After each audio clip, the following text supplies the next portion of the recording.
Audiolibros en 15 minutos. Suscríbete al canal y explora un nuevo libro cada día. Entender una epidemia es como resolver un rompecabezas o hacer un trabajo de detective. Corre el año 1981. Un equipo de expertos se reúne en los Centros para el Control y la Prevención de Enfermedades de Atlanta, también conocidos como CDC. Juntos, intentan resolver un misterio: ¿por qué las personas jóvenes y sanas de Nueva York y California sufren repentinamente enfermedades raras como el pneumocistis carinea y el sarcoma de Kaposi? Por supuesto, ahora sabemos la respuesta. Estas personas estuvieron entre las primeras víctimas conocidas del VIH. Sin embargo, en ese momento, sus condiciones eran un enigma. Para resolver el misterio, los CDC necesitaron recopilar más información sobre el caso. Necesitaban un epidemiólogo y el Dr. Michael Osterholm estaba allí para ayudarlos. El mensaje clave aquí es: entender una epidemia es como resolver un acertijo o hacer un trabajo de detective. El objetivo de la epidemiología es rastrear la propagación de las enfermedades para que puedan controlarse y prevenirse. Para ello, los especialistas en epidemias deben recopilar la mayor cantidad de información posible sobre un caso determinado. ¿Quién contrae una enfermedad? ¿Dónde aparece? ¿Hay patrones que encontrar? Por eso, a principios de la década de 1980, el primer paso que dieron Osterholm y los CDC fue algo llamado vigilancia de casos. Esto implicó encuestar a médicos de Nueva York y Los Ángeles para encontrar casos similares de personas que presentaban enfermedades raras. Encontraron un patrón: las víctimas eran, en su mayoría, jóvenes gays. Los hombres sufrían afecciones que, por lo general, solo aparecen en personas mucho mayores. A medida que los CDC recopilaron más información, fue posible empezar a describir al culpable. Esto se denomina definición de caso. En este caso, los hechos salieron a la luz rápidamente. La enfermedad era un retrovirus, uno que ataca el sistema inmunitario. Se contagia por medio de transfusiones de sangre y actividad sexual. Lo más probable es que se haya originado en el África subsahariana. Y, lo más importante, era completamente nuevo. Para Osterholm, el brote de VIH fue un acontecimiento del cisne negro. Este es el término utilizado por los epidemiólogos para describir eventos inusuales que tienen un gran impacto. Y el impacto del VIH ha sido enorme. En tan solo unas décadas, la enfermedad pasó de unos pocos cientos de casos a infectar a unos 40 millones de personas. Ya no es una pandemia, sino una hiperendémica, un problema de salud pública que no desaparecerá. En este caso, el trabajo de los epidemiólogos de los CDC no pudo superar la propagación de la enfermedad. Sin embargo, sentó las bases para futuras investigaciones sobre prevención y curas. En el próximo parpadeo, escucharemos sobre otro caso que tuvo mejores resultados. Una acción colectiva agresiva puede prevenir la avalancha de pandemias mortales. Cepas mortíferas de la gripe. Bacterias resistentes a los antibióticos. Bioterrorismo. En este punto, puede parecer que se avecina un devastador cataclismo a la vuelta de la esquina. Con todas estas amenazas, es fácil sentirse desesperado o cínico con respecto al futuro de la humanidad. Pero no se desespere todavía. Si bien las enfermedades infecciosas nunca se erradicarán, el mundo puede tomar medidas para mitigar las posibilidades del peor de los casos. El mensaje clave aquí es: una acción colectiva agresiva puede prevenir la avalancha de pandemias mortales. La mejor manera de que la humanidad pueda protegerse de una plaga futura es anticipar las amenazas y tomar medidas audaces para prevenir los brotes. Por ejemplo, ya sabemos que la gripe es el sospechoso más probable de la próxima pandemia mundial. También sabemos que nuestra tecnología de vacunas actual requiere que se cree una nueva vacuna contra la influenza cada año. Y, lo que es aún más preocupante, algunos años esa vacuna solo tiene una eficacia del 10 al 40%. Esto se puede arreglar. Con la financiación y el apoyo adecuados, los científicos pueden desarrollar, probar y almacenar una nueva generación de vacunas que serán más eficaces contra más cepas que las que suministramos actualmente. Sin embargo, no será barato. Actualmente, gastamos alrededor de $40 millones en la investigación de la vacuna contra la gripe en todo el mundo. Para estar debidamente preparados, los gobiernos y la industria deberían gastar cerca de $1.000 millones. Los patógenos no reconocen las fronteras. Por lo tanto, prevenir realmente las pandemias requerirá una enorme cantidad de cooperación internacional. Para combatir el calentamiento global, la ONU creó el Panel Intergubernamental sobre el Cambio Climático. Esta organización ayuda a coordinar y monitorear los esfuerzos de cambio climático en todo el mundo. Los líderes mundiales deben establecer y financiar organizaciones similares para las enfermedades infecciosas. Debe haber organizaciones internacionales que cubran todas las amenazas. Una para frenar el crecimiento de microbios resistentes a los antibióticos, otra para controlar los vectores de enfermedades, como el mosquito aegypti, y otra más para garantizar que la biotecnología potencialmente peligrosa no caiga en malas manos. Por último, es imperativo reconocer que toda la vida en la Tierra está interconectada. Prevenir las pandemias humanas significa también cuidar de otras especies animales. Las organizaciones de salud pública deben adoptar lo que se ha denominado la perspectiva de una sola salud. Este enfoque reconoce que abordar las enfermedades infecciosas requiere observar cómo interactúan las poblaciones humanas y animales. Todo esto puede parecer una tarea enorme, pero no es imposible. La raza humana ha logrado grandes hazañas antes. Prepararse para futuras pandemias y prevenirlas debería ser una de las principales prioridades de la humanidad. Después de todo, hay mucho en juego. Las raíces de una epidemia pueden ser inesperadas y complejas. Es la peor pesadilla de todos los padres, tener que ver impotente cómo su hijo muere lentamente. A principios de la década de 1980, esta era la horrible realidad a la que se enfrentaban docenas de familias. En todo Estados Unidos, las adolescentes sucumbían al síndrome de choque tóxico, TSS. Peor aún, nadie sabía por qué. ¿Se estaba extendiendo por el país una nueva enfermedad exótica? No, en este caso, la causa era mucho más mundana. De hecho, la causa principal se vendía en las farmacias y farmacias locales. El mensaje clave aquí es, las raíces de una epidemia pueden ser inesperadas y complejas. Antes de 1980, el TSS era bastante poco frecuente. Así que, cuando docenas de casos de esta enfermedad mortal aparecieron repentinamente en unos pocos meses, epidemiólogos como Osterholm se dieron cuenta. Y, como siempre, empezaron a buscar patrones. El primer patrón era obvio. La gran mayoría de los pacientes eran adolescentes. Y, aún más específicamente, un gran porcentaje de las personas que padecen el síndrome de shock tóxico experimentaron los primeros síntomas a los pocos días de su período menstrual. Claramente, había una conexión entre la enfermedad y la menstruación. Aún así, los investigadores necesitaban más datos para determinar la causa. Por eso, Osterholm y otros investigadores realizaron un estudio de casos y controles. Este enfoque requería el uso de un cuestionario para recopilar información detallada tanto de las víctimas del TSS como de los grupos de control. Se trataba de personas que eran similares a las personas que padecían el TSS, pero que de alguna manera habían escapado de la enfermedad. Al comparar las respuestas, los científicos podrían identificar las posibles causas. Los resultados mostraron que, a diferencia del grupo de control, la mayoría de las víctimas del TSS usaron un nuevo estilo de tampón superabsorbente vendido por Procter & Gamble.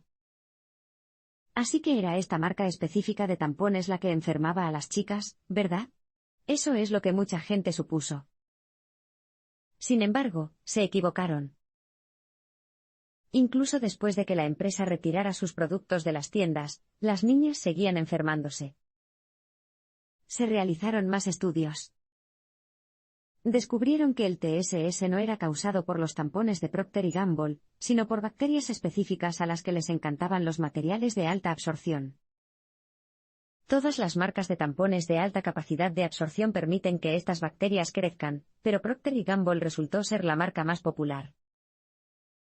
Finalmente, una vez encontrada la causa raíz, se introdujeron nuevas normas y prácticas para limitar el material nocivo. Con estas regulaciones en vigor, la ola de casos de TSS disminuyó. Para un joven Osterholm, este caso fue particularmente instructivo. Le enseñó que resolver una epidemia a veces requería un enfoque de prueba y error. Pero es de esperar que, con un poco de pensamiento crítico, el error sea mínimo. Una pandemia de enfermedades infecciosas es la amenaza más probable para la humanidad. ¿Cómo te imaginas el final de la civilización humana? ¿Será el fin del mundo el resultado de una gran y catastrófica guerra nuclear? ¿O caerá un meteoro perdido sobre la Tierra, y hará que la humanidad empacen como los dinosaurios? Si bien estos dramáticos eventos son ciertamente mortales, también son bastante improbables. Estadísticamente hablando, nuestro mundo moderno no terminará con una explosión, sino con un estornudo. El mensaje clave aquí es, una pandemia de enfermedades infecciosas es la amenaza más probable para la humanidad. Cuando se trata de desastres, solo hay 4 escenarios reales que podrían poner en peligro a la humanidad a escala mundial. Los 2 primeros, la guerra nuclear y el impacto de un asteroide, reciben mucha atención porque son eventos singulares que son fáciles de entender. La tercera amenaza, el cambio climático, también está recibiendo más atención porque provoca grandes desastres, como huracanes y sequías. La amenaza final, una pandemia mundial de una enfermedad mortal, se pasa relativamente por alto. Entonces, ¿por qué la propagación de enfermedades infecciosas representa una amenaza única para la sociedad? En primer lugar, a diferencia del impacto de un asteroide, los brotes de enfermedades son bastante comunes. Un enorme asteroide puede pasar cerca de la Tierra una vez cada 100 millones de años, pero una plaga capaz de arrasar con una población ocurre con mucha más frecuencia.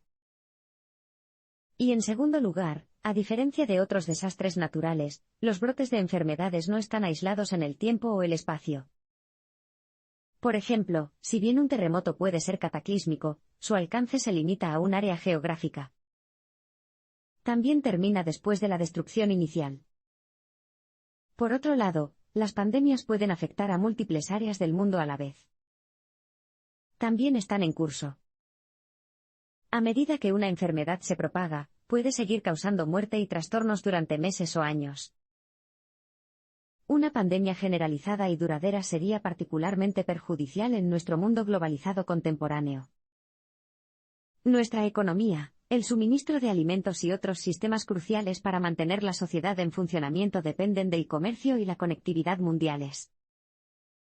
Si tienen un alcance lo suficientemente amplio, un brote mortal podría detener estos sistemas por completo y provocar hambrunas y, posiblemente, conflictos violentos.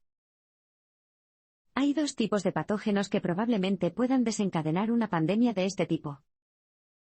Las primeras son las infecciones respiratorias virales, como la gripe, que son bastante comunes y muy fáciles de propagar. La segunda amenaza son las bacterias resistentes a los antibióticos. Las enfermedades causadas por estos microbios serían imposibles de detener con los medicamentos que tenemos disponibles actualmente. Por lo tanto, si bien los humanos han vivido junto a virus y bacterias durante millones de años, la posibilidad de que esta coexistencia pacífica termine siempre está presente. Y, lamentablemente, como muestra el siguiente parpadeo, el equilibrio es más frágil que nunca. El mundo moderno es especialmente vulnerable a una nueva pandemia. 1918 fue un mal año. En todo el mundo, la gente moría a un ritmo sin precedentes. No importaba si eras joven o viejo, hombre o mujer, tu vida corría peligro. No, esta tragedia no fue el resultado de la Primera Guerra Mundial. La causa de esta muerte generalizada fue la gripe. La gripe de 1918 fue la peor de la historia moderna. Al final de la epidemia, se estima que 100 millones de personas murieron a causa de la enfermedad. Es una estadística espantosa. La aterradora verdad es que una ola de enfermedades aún más devastadora podría estar a la vuelta de la esquina. El mensaje clave aquí es, el mundo moderno es especialmente vulnerable a una nueva pandemia.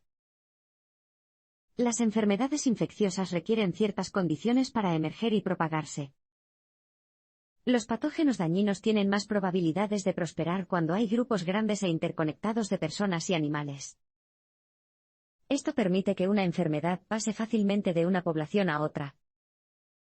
Hace 10,000 años, cuando las personas vivían en comunidades pequeñas, una enfermedad solo podía propagarse hasta cierto punto y con cierta rapidez. Hoy en día, ocurre justo lo contrario. En el último siglo, las poblaciones humanas y animales se han disparado. En 1900, había menos de 2.000 millones de personas, ahora hay casi 8.000 millones. En 1960, se estimaba que había 3.000 millones de pollos. Ahora, esa cifra es de 20.000 millones. Como cada uno de estos organismos vivos es un posible huésped o vector de enfermedades infecciosas, la posibilidad de que surja una nueva cepa mortal ha crecido exponencialmente. Además, la vida en la Tierra está más interconectada que nunca. Hace 2 siglos, viajar grandes distancias llevaba meses o años. Ahora, con los viajes en avión y el comercio mundial, los seres humanos y los animales, y cualquier enfermedad que puedan transmitir, pueden cruzar el mundo en cuestión de horas. Con 8 millones de personas tomando vuelos cada día, eso representa una enorme cantidad de posibles transmisiones de enfermedades. Estas afecciones presentan riesgos graves. Una persona podría contraer una nueva enfermedad en una granja industrial del Medio Oeste y, en pocos días, podría matar a comunidades enteras en el otro lado del mundo. Nuestras mejores defensas contra un brote de este tipo son la vigilancia y las vacunas. Si se usan de manera adecuada y diligente, las vacunas pueden inmunizar a poblaciones enteras incluso contra enfermedades comunes. Solo en el siglo XX, las enfermedades como la tosferina, la viruela y el sarampión se han reducido considerablemente. Seguir apoyando y financiando la investigación y el despliegue de vacunas podría marcar la diferencia entre un brote breve y una pandemia mundial. Si seguimos utilizando nuestros recursos con prudencia, es posible que incluso veamos el final de 3 de las enfermedades más comunes del mundo, la tuberculosis, la malaria y el VIH. Sin embargo, los avances científicos también podrían ser peligrosos, como veremos en un abrir y cerrar de ojos. Las nuevas tecnologías biomédicas podrían crear la próxima terrible pandemia. Imagínese una cepa de gripe tan mortal que casi el 70% de los casos resulta en la muerte. Bastante aterrador, ¿verdad? Bueno, si eres un pájaro, ya existe. Se llama influenza H5N1. Y, en 2011, los científicos crearon una versión de este virus que podría infectar fácilmente a los hurones. Por supuesto, estos investigadores estaban intentando encontrar formas de evitar que el H5N1 se transmitiera entre humanos. Sin embargo, muchos científicos desconfían cada vez más de este tipo de investigaciones, ya que podrían caer fácilmente en malas manos. El mensaje clave aquí es, las nuevas tecnologías biomédicas podrían crear la próxima terrible pandemia. Las herramientas y técnicas de las ciencias de la vida han crecido a un ritmo asombroso. Un avance importante es CRISPR, una tecnología que permite a los científicos editar directamente las secuencias de ADN. Con CRISPR, es posible crear mutaciones genéticas de forma económica y sencilla que doten a los microbios de nuevas funciones y habilidades. Esta investigación podría crear nuevos avances en la medicina que salven vidas. Sin embargo, también se puede utilizar para crear nuevos patógenos mortales.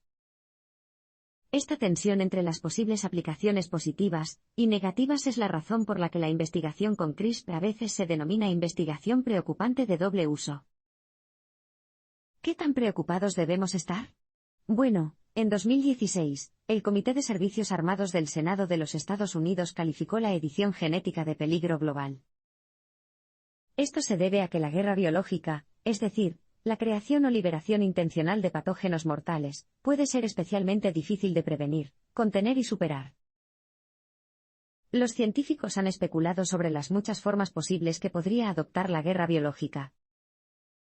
Un escenario especialmente aterrador podría ser el desarrollo de la viruela modificada genéticamente. Con poco tiempo, un mal actor podría modificar esta ya espantosa enfermedad para que sea aún más contagiosa y resistente al tratamiento. Si se libera, el virus podría infectar a grandes sectores de la población incluso antes de que las personas muestren síntomas. Para cuando los médicos reconocieran lo que estaba pasando, ya sería demasiado tarde. Otra amenaza proviene del anthrax. Este microbio productor de sustancias tóxicas es fácil de cultivar en laboratorios e incluso más fácil de diseminar en forma de polvo. Los estudios muestran que un avión pequeño que libere solo 200 libras de esporas de anthrax podría matar hasta 3 millones de personas. Los gobiernos ya han hecho algunos trabajos para prepararse para una catástrofe de este tipo. Estados Unidos ha modelado varios escenarios de desastres y ha desarrollado contramedidas médicas, como reservas de vacunas y planes de tratamiento de emergencia. Sin embargo, no es suficiente. Un informe de 2015 del Departamento de Seguridad Nacional lo expresa. Sucintamente, no existe un plan estratégico nacional integral para la biodefensa. Una nueva pandemia mundial podría estallar en cualquier momento y desde cualquier lugar. Por fin es primavera y un niño juega cerca de un árbol hueco en el sureste de Guinea. Por encima de él, los murciélagos anidan en las ramas. Unos meses más tarde, el ébola, un virus poco frecuente y mortal, se está abriendo paso en las comunidades locales. En cuestión de meses, más de 10,000 personas mueren a causa de la fiebre hemorrágica. Esta es la historia del brote de ébola de 2014. Es el brote más extenso, desde que se descubrió la enfermedad por primera vez en 1976. Y, por muy grave que fuera esta crisis, podría haber sido mucho, mucho peor. El mensaje clave aquí es, una nueva pandemia mundial podría estallar en cualquier momento y desde cualquier lugar. El ébola es una enfermedad espantosa que se cree que la albergan los murciélagos frugívoros. Las infecciones comienzan con fiebres y terminan con hemorragias internas e insuficiencia orgánica. En el pasado, el virus solo aparecía en brotes pequeños y aislados en el Congo. Sin embargo, los cambios en los patrones demográficos permitieron que la enfermedad llegara a un grupo mayor de víctimas. Afortunadamente, dos factores impidieron que la epidemia de 2014 se convirtiera en una pandemia mundial. En primer lugar, el ébola no es muy contagioso. Solo se contagia a través del contacto directo, y solo después de que las personas infectadas comiencen a mostrar síntomas. Esta cualidad, sumada a la dedicada labor de contención de miles de médicos, ayudó a frenar la propagación de la enfermedad antes de que se fuera de control. Sin embargo, las cosas podrían haber sido muy diferentes. La enfermedad podría haber mutado y propagarse por el aire como un resfriado. O bien, podría haberse extendido a la población de trabajadores agrícolas migratorios de África. Si se hubiera producido alguno de estos eventos fortuitos, la enfermedad podría haber llegado a todos los rincones del planeta. A menudo, es una mezcla de suerte y trabajo duro lo que mantiene a raya a las pandemias. Por ejemplo, ¿recuerdas el MERS? Este coronavirus, oficialmente llamado Síndrome Respiratorio de Oriente Medio, supuso una grave amenaza para la comunidad mundial cuando apareció por primera vez en Arabia Saudí, en 2012. La gente tenía razón al tomárselo en serio. El nuevo virus tenía una tasa de mortalidad del 40%. Para detener su crecimiento, los epidemiólogos rastrearon cuidadosamente la propagación de la enfermedad, y los médicos aplicaron estrictas medidas de contención para controlarla. Sin embargo, en 2015, años después del brote inicial, volvió a surgir en Corea del Sur. Los profesionales médicos tuvieron que hacer todo lo posible para prevenir infecciones más generalizadas. Actualmente, tanto el ébola como el MERS están contenidos. Sin embargo, los virus aún existen en murciélagos frugívoros y camellos. Podrían volver a aparecer en cualquier momento. Los gobiernos deberían financiar en gran medida la investigación sobre las vacunas preventivas. Desafortunadamente, como muestra el siguiente parpadeo, la búsqueda de una cura podría llevar mucho tiempo. Las enfermedades transmitidas por mosquitos siguen siendo un problema de salud pública grave y creciente. Un zumbido leve, un pellizco leve y, unas horas más tarde, una protuberancia roja que pica. Para muchas personas en el hemisferio norte, las picaduras de mosquitos no son más que una molestia estacional. En el peor de los casos, estas plagas transmitidas por el aire son solo una parte levemente irritante de una barbacoa en el patio trasero. Sin embargo, para la gran cantidad de personas que viven en climas más cálidos, la picadura de un mosquito puede ser el presagio de una enfermedad grave, e incluso de la muerte. A medida que el clima continúe calentándose, la amenaza que representan estas plagas chupadoras de sangre no hará más que crecer. El mensaje clave aquí es, las enfermedades transmitidas por mosquitos siguen siendo un problema de salud pública grave y creciente. Hay más de 3.000 especies de mosquitos en todo el mundo. Este tipo de insecto volador es más conocido por su molesta costumbre de picar a los humanos para chuparles la sangre. La mayoría de las picaduras de mosquitos son inofensivas. Sin embargo, una pequeña cantidad de mosquitos puede ser realmente peligrosa para los seres humanos. Ciertas especies de mosquitos, como el Aedes aegypti, pueden actuar como vectores de enfermedades mortales como el dengue, la fiebre amarilla, el virus del Nilo Occidental y el chikungunya. Un vector es un organismo que puede albergar y transmitir un patógeno a otro organismo. En el caso de la aegypti, el peligro proviene de las picaduras. Cuando uno de estos mosquitos pica a un ser humano, inyecta saliva anticoagulante que transmite cualquier enfermedad que pueda transmitir. Los científicos reconocieron que los mosquitos transmiten enfermedades hace más de 100 años. Desde entonces, los gobiernos y las organizaciones de salud han trabajado para erradicar las variedades que transmiten enfermedades con pesticidas y programas de vacunación.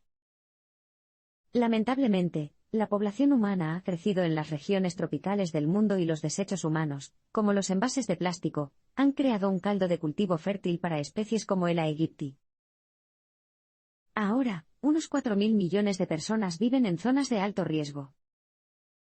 Como resultado, los brotes de virus potencialmente mortales transmitidos por mosquitos han ido en aumento y han aparecido en nuevos lugares. Por ejemplo, el virus chikungunya, que antes solo se encontraba en África, ha infectado a miles de personas en India, Myanmar y Tailandia. Peor aún, a medida que se infectan más personas, los virus pueden mutar y volverse más mortales. Este es el caso del Zika. Este virus, que alguna vez fue una enfermedad leve y poco frecuente, se propagó a Sudamérica en 2015, donde infectó a más de 1 millón de personas. Los científicos están trabajando arduamente para frenar la propagación de estas enfermedades. Una posible solución podría ser modificar las poblaciones de mosquitos para que no puedan funcionar como vectores. Sin embargo, incluso la ciencia moderna tiene sus límites. Analizaremos uno de estos problemas emergentes en el próximo abrir y cerrar de ojos. Los microbios resistentes a los antibióticos son un problema incipiente que no podemos ignorar. Digamos que no te encuentras bien. Tienes dolor de garganta, fiebre y quizás también un poco de dolor de cabeza. Probablemente sea solo un caso leve de estreptococo. Simplemente tome un par de dosis de antibióticos y volverá a ponerse de pie. No hay problema. Pero, ¿qué pasaría si tomara las pastillas habituales y no mejorara nada? ¿Qué pasa si el medicamento no es lo suficientemente fuerte y usted simplemente empeora? En un futuro próximo, este podría ser un escenario común. Este es el mensaje clave: los microbios resistentes a los antibióticos son un problema incipiente que no podemos ignorar. Los antibióticos son una categoría general para una variedad de sustancias que pueden matar o retrasar el crecimiento de bacterias dañinas. Algunas de estas sustancias químicas, como la penicilina, se producen de forma natural. Otras, como las sulfonamidas, son totalmente sintéticas. Desde las décadas de 1930 y 1940, ambos tipos se han utilizado para combatir una variedad de enfermedades e infecciones, como la tuberculosis y el estafilococo. Durante muchas décadas, estos medicamentos han sido muy buenos en su trabajo. Tras el descubrimiento de los antibióticos, las enfermedades que antes se consideraban una sentencia de muerte, como la neumonía y la fiebre tifoidea, pasaron a ser mucho más tratables. Sin embargo, esto puede no seguir siendo cierto debido al aumento de las cepas resistentes a los antibióticos. Los microbios que causan enfermedades y dolencias están en constante evolución. Y, lamentablemente, algunos están evolucionando para volverse resistentes a los antibióticos existentes actualmente. Esto es inevitable. El problema es que cuanto más antibióticos recetemos, y recetemos muchos de ellos, más rápido surgirán bacterias nuevas e incluso más robustas. Esto ya está ocurriendo. Tomemos el ejemplo del Streptococcus pneumoniae, la bacteria que causa la neumonía. Los estudios sugieren que hasta el 40% de las cepas existentes de este microbio han desarrollado resistencia a los antibióticos comunes. Otra amenaza creciente es el MRSA, una bacteria dañina que se ha vuelto resistente a la meticilina. Esta cepa es responsable de más muertes cada año que el SIDA. Este problema no se puede detener, pero se puede ralentizar. En primer lugar, los médicos pueden reducir las recetas innecesarias de antibióticos. En segundo lugar, los gobiernos pueden regular estrictamente el uso generalizado de antibióticos para el ganado en la agricultura industrial. Y, por último, las compañías farmacéuticas pueden dedicar más recursos al descubrimiento de nuevos tipos de antibióticos. Sin estos cambios, podríamos volver a una época en la que los resfriados comunes son mortales, y las cirugías son mucho más riesgosas debido a la posibilidad de infecciones. Sin embargo, estas precauciones no nos salvarán de otra amenaza inminente, la influenza viral. La influenza presenta el riesgo más agudo de causar una pandemia mundial. He aquí una situación hipotética. Un día, enciendes la televisión y encuentras una alerta de última hora: se ha identificado una nueva cepa de gripe en China. Según los médicos, mata entre el 30 y el 40% de los pacientes que la contraen. Los hospitales están repletos de víctimas. Ya han aparecido casos en 3 continentes. La Organización Mundial de la Salud declara una emergencia mundial. Suena como la trama de una película de desastres, ¿no? Lamentablemente, esta ficción podría convertirse fácilmente en realidad. El mensaje clave aquí es: la influenza presenta el riesgo más agudo de causar una pandemia mundial. A estas alturas, la mayoría de las personas están familiarizadas con la gripe estacional causada por el virus de la influenza. En la mayoría de los casos, solo causa síntomas leves. Sin embargo, cada año mata a unas 40.000 personas solo en los Estados Unidos. En años especialmente malos, como 1918, el virus puede ser mucho más mortal. Esta tasa de mortalidad variable se debe a mutaciones genéticas. La influenza suele vivir en poblaciones de aves, cerdos y otros animales domésticos. Dentro de estos organismos, el virus puede cambiar lentamente con el tiempo, un proceso llamado deriva genética. O bien, puede cambiar rápidamente mediante el intercambio de ADN con virus relacionados. Este proceso se denomina reordenamiento genético. De cualquier manera, cada año surgen nuevas cepas de la gripe. Los científicos identifican nuevas cepas basándose en sus proteínas de superficie, la hemaglutinina, A, y la neuraminidasa, Na. Hasta ahora, los investigadores han catalogado 18 variedades diferentes de subtipos de A y 11 subtipos de Na.